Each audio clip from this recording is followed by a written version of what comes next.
In this lesson, we'll learn how to create and adjust exploded views. An exploded view shows an assembly's components spread apart, but positioned to show how they fit together when assembled. To create the explosion view, start the Explode Components command in the Quick Access bar. Let's examine the Parameters panel. The first field contains steps of explosion. By default, there is one step. Let's adjust it. Now you need to select the guiding object that defines the explosion direction.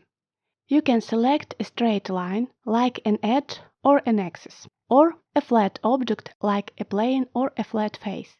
Let's select this vertical edge. Now the Components field is active. We need to select components for the first step. Let's select the fork clamp plate. The plate has moved to the distance specified in the Distance field. It's 100 mm in our case. We can change this distance using this arrow. We need to position the plate under the assembly. Notice that the distance value will be negative in this case. Let's enter the distance using the keyboard. It will be -65. Add more components to the first explode step. The screws which attach the plate to the base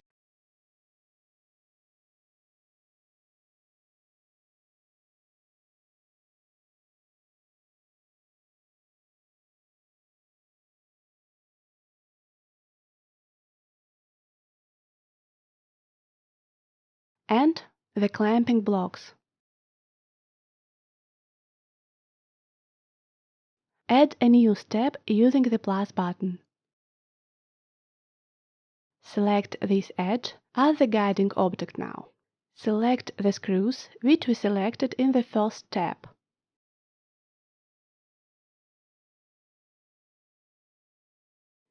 If you've made a mistake, you can click on the object again to deselect it, or delete it in the Components field.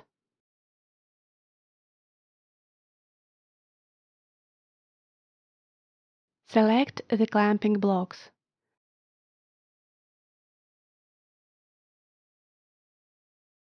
Specify the distance to 60. Press Enter to confirm the value. Let's add another step.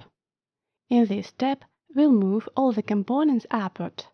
If we select the same edge for the direction and select the clamp, we'll need negative distance values to move it upward. It's not a problem, but let's try to avoid this and select a different edge.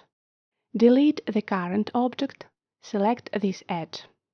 The clamp will move in the needed direction. Activate the Components field. Select all the clamps.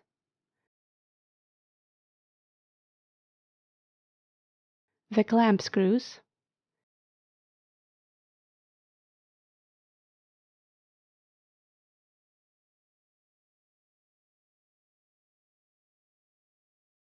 The moving jaws.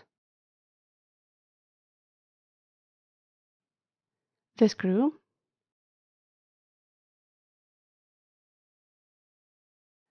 The prisms. The inserts.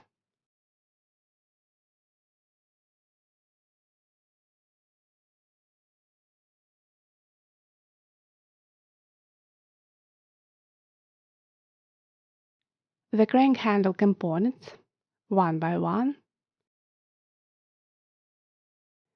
The nuts.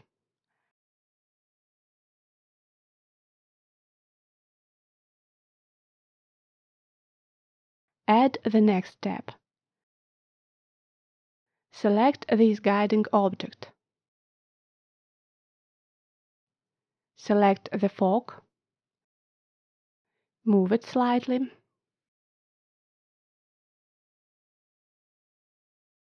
We don't have enough space for the fork, but you can edit steps anytime. So let's return to the previous step.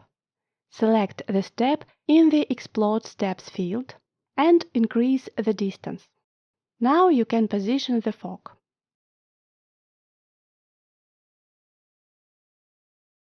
Return to step 3. Ensure that the components field is active. You can see that we haven't added the fasteners to this step.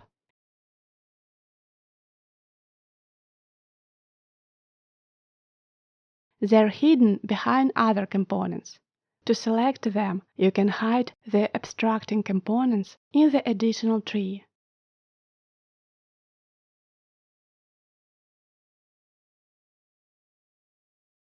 And show them after selection. I prefer increasing the distance here to access all the screws. Now I can select them.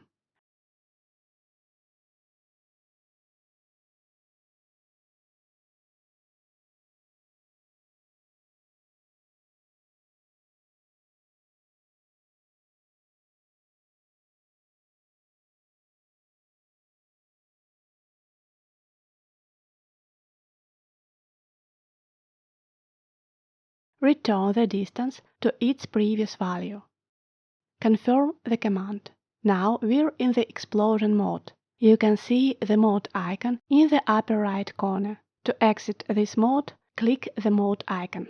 You can enter it again using this button in the quick access bar. Notice that this mode doesn't affect the existing matings.